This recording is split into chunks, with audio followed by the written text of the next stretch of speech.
শ্যামবাজারে গত 2 থেকে 3 দিন ধরেই বাজারে এবং বৃদ্ধি দামে বাজারে বিক্রি চলছে পেঁয়াজ।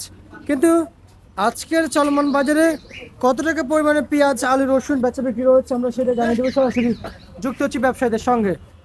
আসসালামু আলাইকুম, কেমন আছেন? আজকে বেচা বিক্রি কেমন হয়েছে? আজকে বেচা বিক্রি কম, কারণ নদীর পানি যখন কমে না, তখন যখন কম ধরে না, যে আজকে পেঁয়াজের বাজার, রসুনের বাজার, আলুর বাজার, তিনটা পণ্যের বাজারই কম, বুঝছেন? মানে গতকাল পশু যা বিক্রি হয়েছে তার সাথে আমদানি বেশি, বেচা কেনা কম, বুঝলেন? কমের পিছনে নানান কারণ থাকে। আপনার একটানা গত সপ্তাহে প্রতিদিনই 1 টাকা 2 টাকা বাজার বাড়ছে, আর আজকে সকাল থেকে বাজারটা দম, বুঝলেন? মানে দম মানে আগামীকাল 2-3 টাকা পড়ে যাবে, বুঝলেন? কম পেঁয়াজের বাজারও গতকাল পরশু বেচাকেনা কম, রসুনের বাজারও কম, আলুর বাজারও কম, বুঝলেন? তিনটা পণ্য আমরা বেচাকেনা করি, তিনটা পণ্যের বাজারই কম কম এবং বাজার বেচাকেনা দম ধরছে, বুঝছেন? এই বাংলায় কয় দম ধরা, বুঝছেন? আর আমরা কই যে বাজার কম, বুঝছেন? দম ধরা মানেই কম, এই বর্তমান অবস্থা। এখন এই মনে করেন যে 1 সপ্তাহ যাবৎ প্রতিদিন বাজার, রসুনও বাড়লো 1 টাকা 2 টাকা 3 টাকা করে, পেঁয়াজে বাড়লো 1 টাকা করে, আলুতে বাড়লো 8.5 টাকা করে, বুঝলেন? 1 সপ্তাহ বাড়তেই ছিল, গতকাল পর্যন্ত বাজার বাড়ছে। অর্থাৎ দেশের চৈত মাসের প্রথম সপ্তাহের মাল রাখি হয়, বুঝছেন? হাটে বাজারে মাল কিনে গোডাউনে রাখি করে, মানে রাখিয়ালারা, যার জন্য পেঁয়াজের বাজার তো 10 টাকা বেড়েছিল।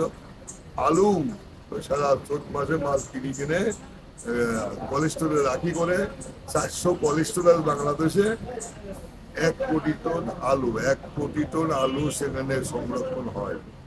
যারা ব্যাপারী তারা মাল কিনে সংরক্ষণ করতেছে, যাদের আলুর বাজারও 1-2 টাকা বেড়েছিল, বুঝলেন? রসুন বাজার 10 টাকা বেড়েছিল, 15 টাকা বেড়েছিল, কিন্তু একটু রাখিয়ালারা কিনা একটু স্লো করছে বলি এই পেঁয়াজের বাজারও কম, একটু রসুনের বাজারও একটু কম, আলুর বাজারও কম, বুঝলেন? এখন দেশে তো এবার উৎপাদন বাৎসরিক চাহিদা প্রায় 36 লাখ টন পেঁয়াজ উৎপাদন হয়েছে, প্রায় 45 লাখ টন পেঁয়াজ, যার চাহিদা তার চেয়ে 10 লাখ টন পেঁয়াজ বেশি উৎপাদন হয়েছে।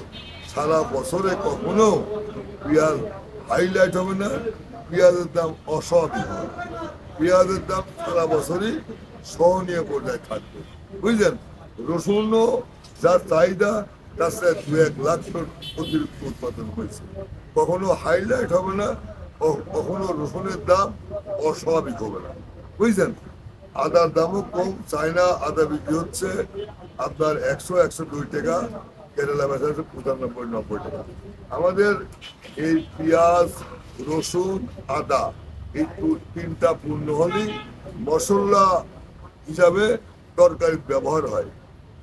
এই তিনটা পণ্য, পেঁয়াজ, রসুন, আদা, এই তিনটা পণ্য তরকারিতে মশলা হিসাবে ব্যবহার হয়। রসুন 80 টাকা 90 টাকা হলে পারফেক্ট দাম হয়, পেঁয়াজ 40-50 টাকা হলে পারফেক্ট দাম হয়। কাস্টমারের জন্য অসুবিধা হয় না, যারা উৎপাদন করে তারাও লস খায় না, বুঝলেন? রসুন 80 টাকা পেশা বিক্রি হলে যারা রসুন উৎপাদন করে তাদের জন্য কিছু বেনিফিট থাকে, যারা ক্রয় করিয়ে ভুগটা খায় তাদের জন্য অস্বাভাবিক হয় না। আলু 20 টাকা 22 টাকা হলে কৃষকের উৎপাদন খরচ হয় এবং যারা ভুগটা তাদের জন্য অস্বাভাবিক কিছু মনে হয় না, এই অবস্থা, বুঝছেন? তবে দেশে, বাংলাদেশের যে অবস্থা, বাংলাদেশে আজ কয়েক বছর দেশে বেকারত্ব এতটা বেড়ে গেছে যেটা কল্পনার বাইরে। এটা বলার ভাষা আমার কাছে নাই, ডিকশনারিতে এত ভাষা নাই, কারণ লক্ষ লক্ষ ছেলে মেয়ে কলেজে ভার্সিটি লেখাপড়া করে শেষ করে তারা আসছে, কিন্তু এই দেশে কোনো কর্মসংস্থান তৈরি হয় নাই, আর আগামী দিন কি হবে জানি না।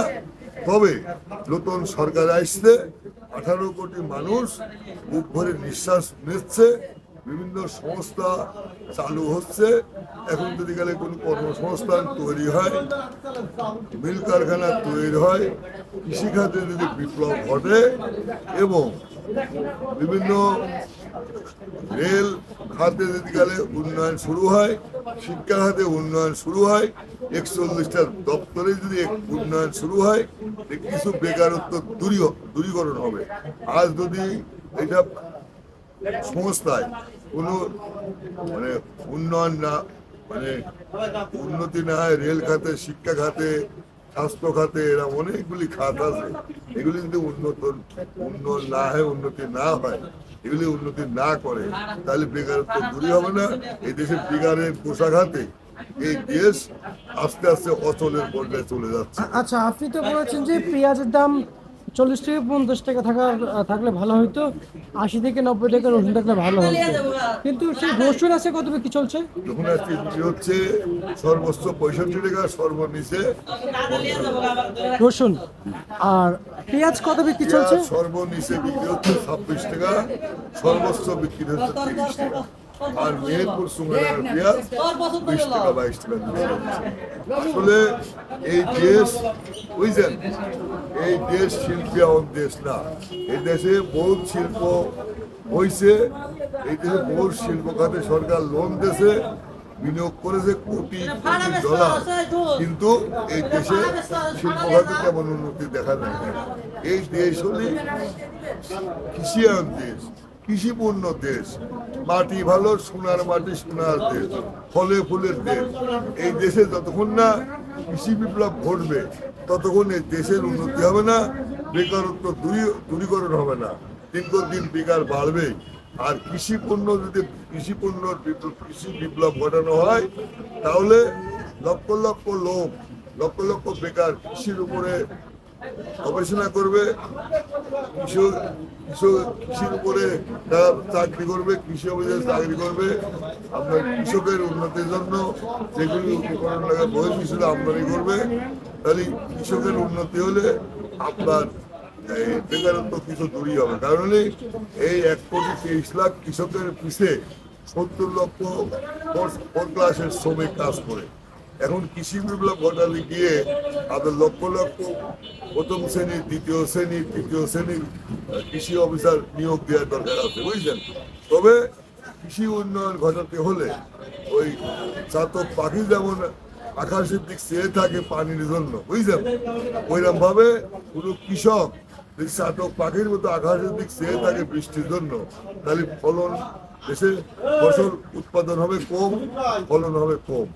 এই দেশে কৃষি বিপ্লব ঘটাতে হলে দাম ভরি তেল চকে মাঠে নিয়ে যেতে হবে মেশিনের কাছে, এবং বস্তা ভর্তি সার নিয়ে যেতে হবে মাঠে চকে ফসলের পাশে, এবং কীটনাশক বিষ নিয়ে যেতে হবে, বুঝলেন, এবং লক্ষ লক্ষ টাকা বিনিয়োগ করতে হবে, বুঝলেন। তবে কৃষি বিপ্লব ঘটবে। কৃষি বিপ্লব ঘটলে কৃষকের যদি উন্নতি হয়, কৃষকের মুখে যদি হাসি আসে, কৃষকের যদি গেলে উৎপাদন করে তারা লাভবান হয়, 1,33,00,000 কৃষক